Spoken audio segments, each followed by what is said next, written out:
नमस्कार, प्रसंग में आपका स्वागत है। मैं हूं आपके साथ राजकृष्ण। हम डालते अभी तक की मुख्य खबर। बिहार के सीएम नीतीश कुमार ने दोहराई जातीय जनगणना की मांग। कहा गरीब गुर्बों की गिनती होगी तो लाभ मिलेगा। पूर्व सीएम जीतनराम मांझी ने बड़े पैमाने पर धर्मांतरण का किया समर्थन। पटना की सड़कों पर रफ्तार बढ़ेगी। सीएनजी बसें सीसीटीवी पैनिक बटन से होंगी लैस। और समस्तीपुर में भीषण नाव हादसा, 4 शव बरामद, 3 की तलाश जारी। अब खबरें विस्तार से। बिहार के मुख्यमंत्री नीतीश कुमार ने स्वास्थ्य व्यवस्था में सुधार के लिए 350 एम्बुलेंस का वितरण किया और 50 सीएनजी बसों के परिचालन का शुभारंभ कर हरी झंडी दिखाकर किया।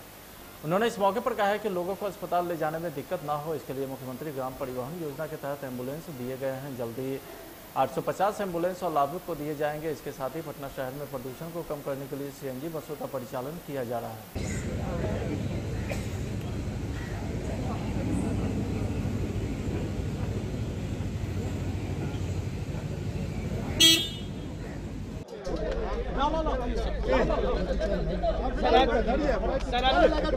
सीएनजी बस का उद्घाटन हुआ सर, कितने बस? इसके पहले तो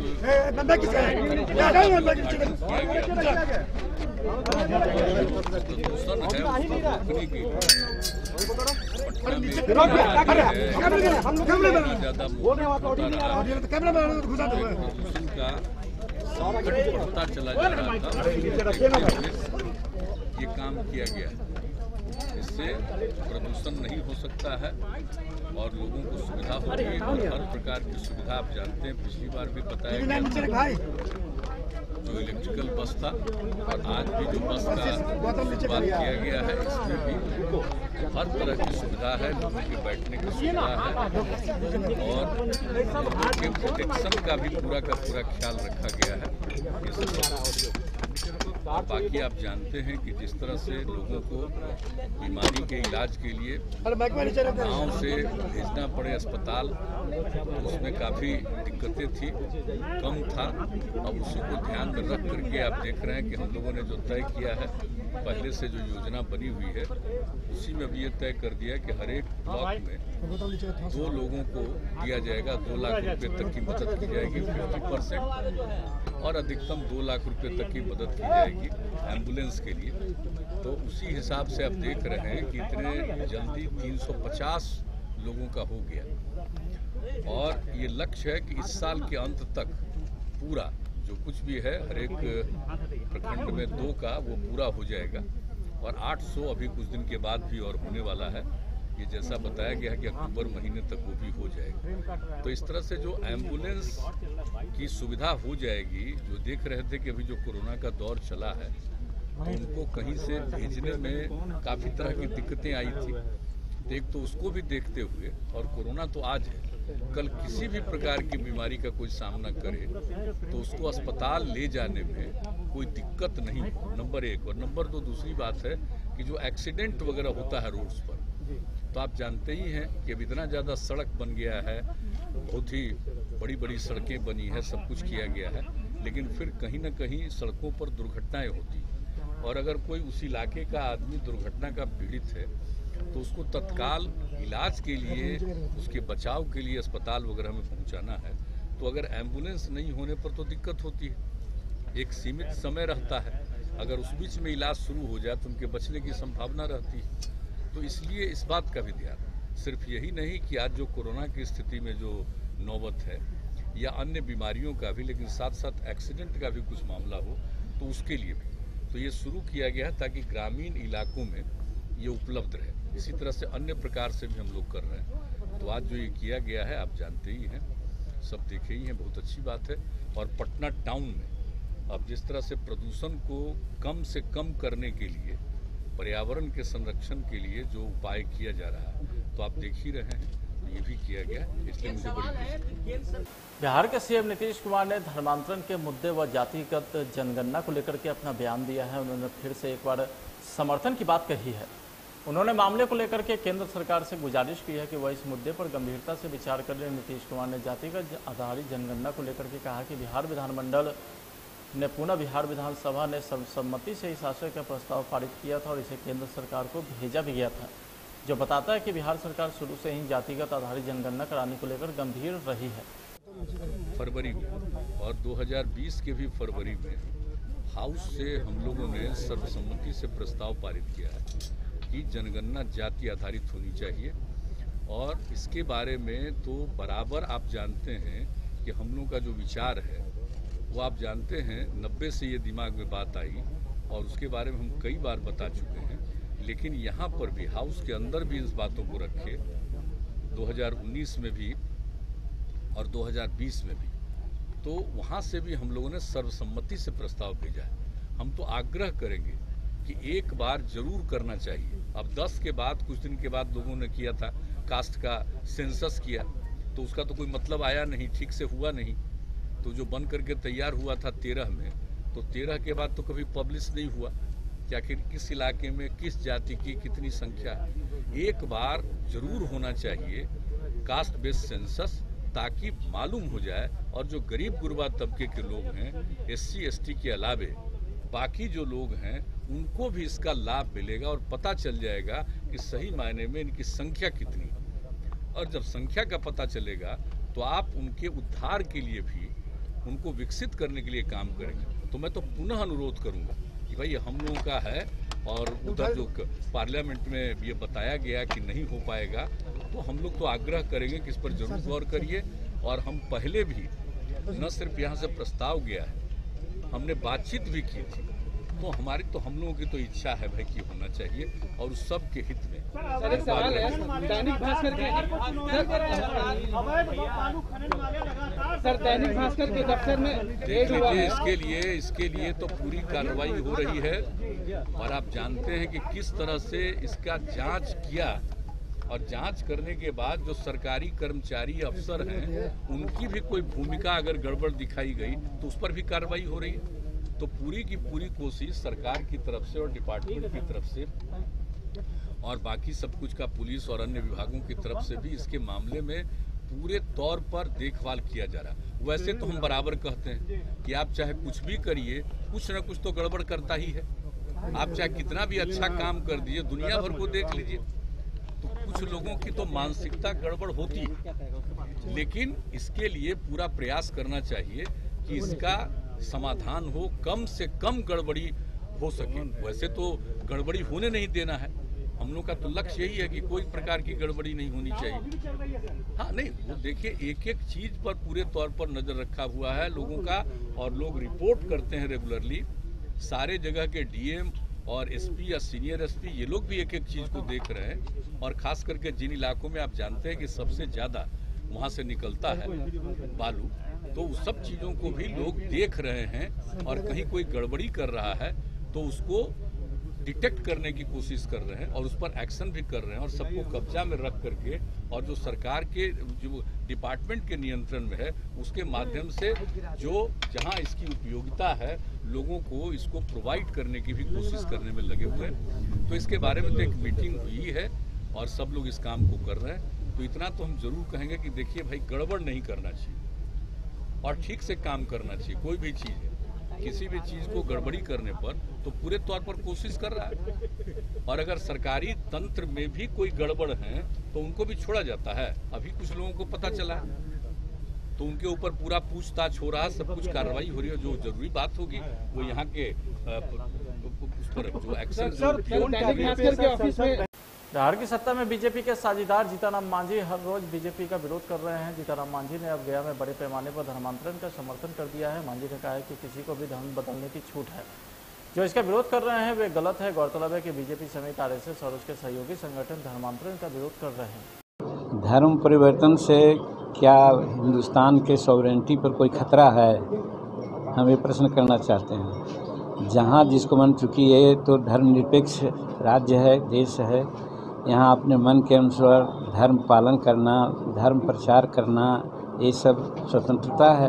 तो वैसी परिस्थिति में कौन कहाँ जा रहे हैं, ये कोई समस्या का विषय मेरे समझ से नहीं है। इसका मतलब है ना कि जिस घर में हम हैं, अगर घर में मान मर्यादा इज्जत नहीं है और कहीं दूसरे जगह मान मर्यादा इज्जत मिल रही है, तो स्वाभाविक लोग जा रहे हैं। इसलिए जिस घर में हम हैं उस घर के मालिक को समझना चाहिए कि आखिर क्यों जा रहे हैं। ये उनकी नादानी है या उनकी कमजोरी है कि घर से बाहर कर रहे हैं।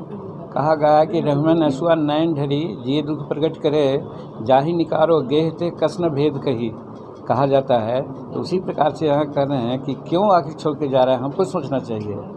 अगर कहीं गलती है तब ना छोड़ के जा रहा है। आप मान मर्यादा नहीं दे रहे हैं, आपके यहाँ विकास संभव नहीं है, आप छुआछूत अछूत शादी की बात आप बोल रहे हैं, कर रहे हैं, तो लोग जा रहे हैं। इसलिए हम समझते हैं कि वो कोई खतरा नहीं है देश की सॉवरेंटी पर। धर्म विशेष की बात हो सके तो जब जब धर्म लचीला हुआ है तब तक उस धर्म का प्रचार हुआ है, और जब जब धर्म रिजिड हुआ है तब तक उस धर्म का नाश हुआ है। इतिहास के विद्यार्थी होने के नाते हम लोग ये सब जानते हैं। तो जहाँ तक अभी हिंदू धर्म का सवाल है, अब 70 वर्ष आज़ादी के हो गए, अभी भी जात पात छुआछूत ऊंच नीच सारी बात है।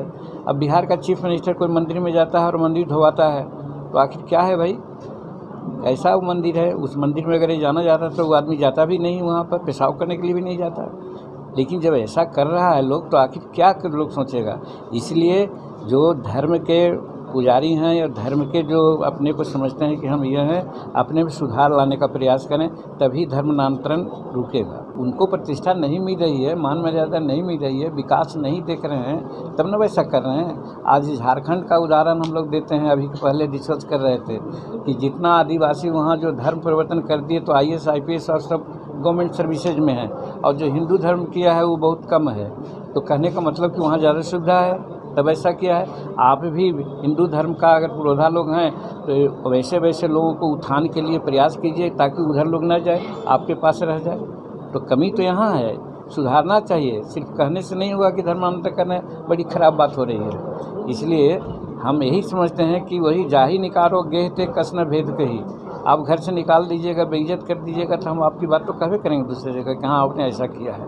तो वही लोजपा सुप्रीमो चिराग पासवान मुजफ्फरपुर के कांटी स्थित मां छिन्नमस्तिका देवी मंदिर पहुंचे, जहां पूजा अर्चना किए हैं, जहां सैकड़ों लोजपा कार्यकर्ता ने उनका भव्य स्वागत किया है। इस दौरान लोजपा नेता अमित सिंह राणा सहित कई अन्य लोग मौजूद रहे हैं। पूजा अर्चना के बाद मीडिया से बातचीत में कहा है कि मेरा पिताजी की अंतिम इच्छा थी कि बिहार को विकसित राज्य बनाया जाए, बिहार फर्स्ट, बिहारी फर्स्ट संकल्प जो मुझे देकर गए हैं, उस संकल्प को पूरा करने में सफल रहूं, बस यही आशीर्वाद लेने आया हूं।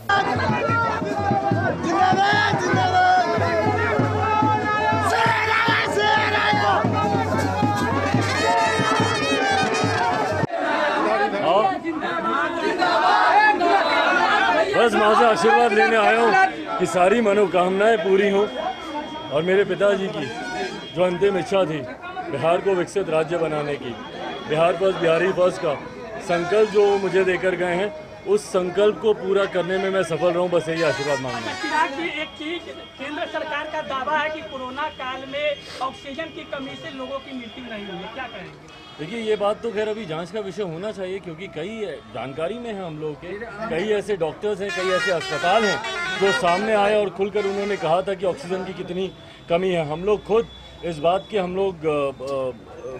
लोग के पास खुद इस बात की कितनी बार जानकारी आई कि ऑक्सीजन की कमी हो रही है। तो बहरहाल ये जांच का विषय है, जांच होगी तो सामने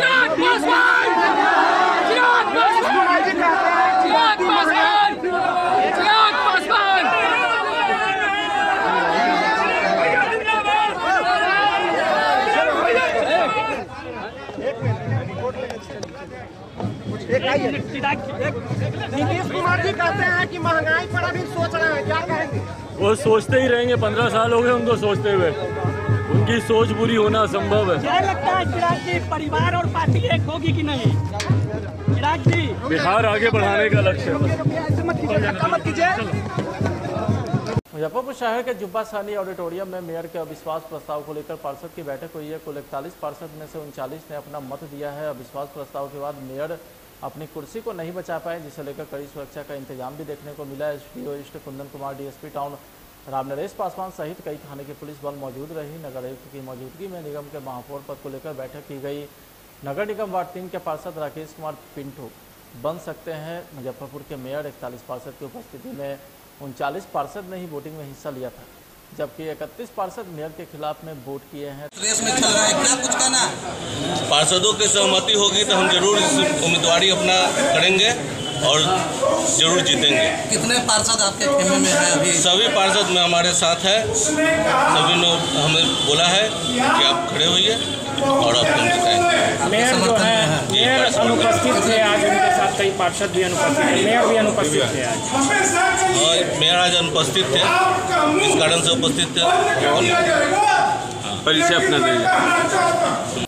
सुपौल के निर्मली प्रखंड के डागमारा पंचायत के चुटियाही गांव के समीप सिकरहट्टा मझाड़ी निम्न बांध पर कोसी नदी के दबाव के कारण लगभग 20 फीट सड़क टूट चुकी है। टूटे हुए सड़क से पानी का बहाव काफ़ी तेजी से होकर तिलयुगा नदी में प्रवेश कर रहा है। सुरक्षा बांध टूटने के कारण निर्मली नगर में भी बाढ़ का खतरा मंडराने की संभावना बन रही है। हालांकि सुरक्षा बांध टूटने की खबर पर प्रशासन भी सक्रिय दिख रही है। बाढ़ से प्रभावित इलाके में बचाव कार्य है तो स्थानीय गोताखोर की टीम को तैनात किया गया है।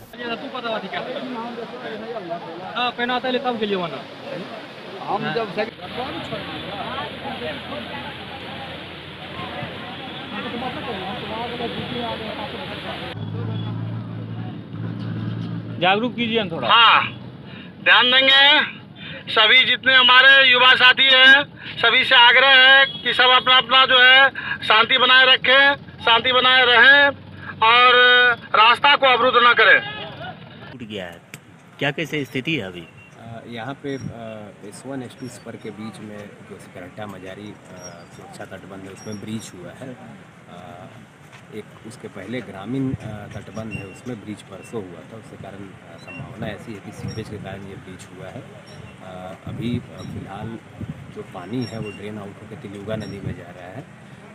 फ्लड डिपार्टमेंट के चीफ इंजीनियर यहाँ पे कैंप कर रहे हैं, उनकी पूरी टीम कैंप कर रही है।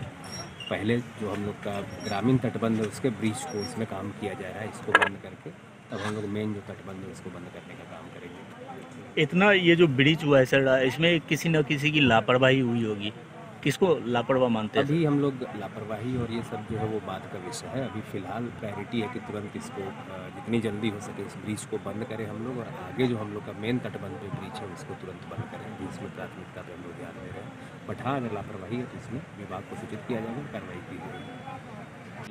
काम शुरू हो गया है और सारे जो इंजीनियरिंग डिपार्टमेंट है उसी का काम अपना यहाँ पर कर रहा है और हम लोग यहाँ पर हैं, कैंप कर रहे हैं। चीज़ें बहुत जल्दी ठीक हो जाएगी। कब सूचना मिली सर और कब से कैंप कर रहे हैं?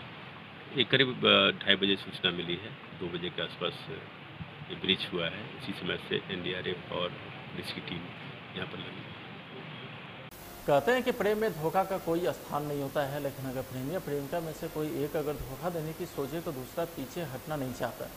बिहार के रोहतास जिले के दरिहट में ऐसा ही एक मामला सामने आया है। दरिहट के पडुहार गांव के रहने वाले प्रियंका का टंडवा गांव के अभयकांत से पिछले 8 सालों से प्रेम संबंध था, लेकिन मामला तब बिगड़ गया जब अभयकांत की रेलवे में नौकरी लग गई। अब उसके परिवार के लोगों की अभयकांत से कई उम्मीदें भी जुड़ गई है। इधर जैसे ही यह खबर प्रियंका को लगी वो डेहरी के महिला थाने पहुँच गई है। पुलिस ने पूरे मामले की जाँच की। पहले तो दोनों पक्ष को समझाने की कोशिश की, लेकिन जब दोनों परिवार राजी नहीं हुए तो अभयकांत को पुलिस ने थाना में बुलाया। तो वहीं अभयकांत ने प्रियंका से प्यार की बात कबूली और उसके साथ ही शादी करने की इच्छा भी बताई, जिसके बाद पुलिस ने थाने में ही दोनों की शादी का आयोजन किया। थानाध्यक्ष ने बाकायदा कन्यादान भी किया। बाधा मुक्तो धन्य धांसतो मनुष्य मत प्रसादे भविष्यते न संशय। प्रेम सबले गणेश भगवान की जय, गौरी माता की जय, शंकर भगवान की जय, पार्वती मैया की जय, श्री बजरंगबली महाराज की जय। वही सुखकर्ता वही है, आप लोगों का कल्याण करने वाले हैं। ओम हरि ओम शशिनाय इंद्र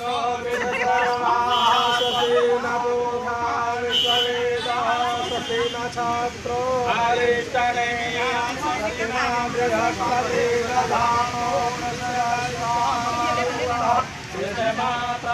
शुभम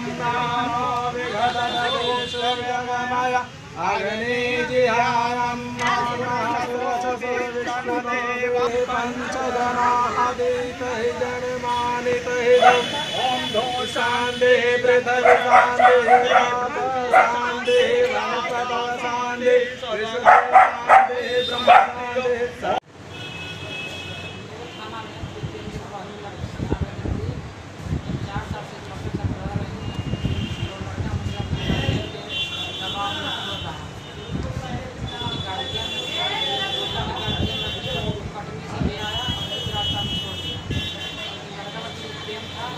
आके उसको टीका लेकर रख दिया।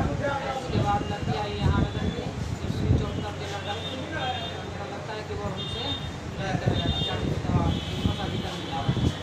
उसके बाद हम दोनों के गार्जियन से बात की, लड़की वाला से और लड़का वाला बात की, समझाए नहीं माने, जब समझाए लड़का मान गया,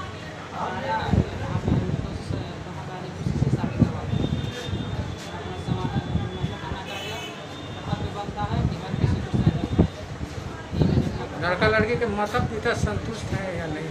नहीं, संतुष्ट नहीं है, उपस्थित नहीं हुए हैं, लेकिन उनके परिवार लोग उपस्थित हैं। जैसे लड़की का भाई आया है और लड़का का भी भाई चचेरा वगैरह आया है।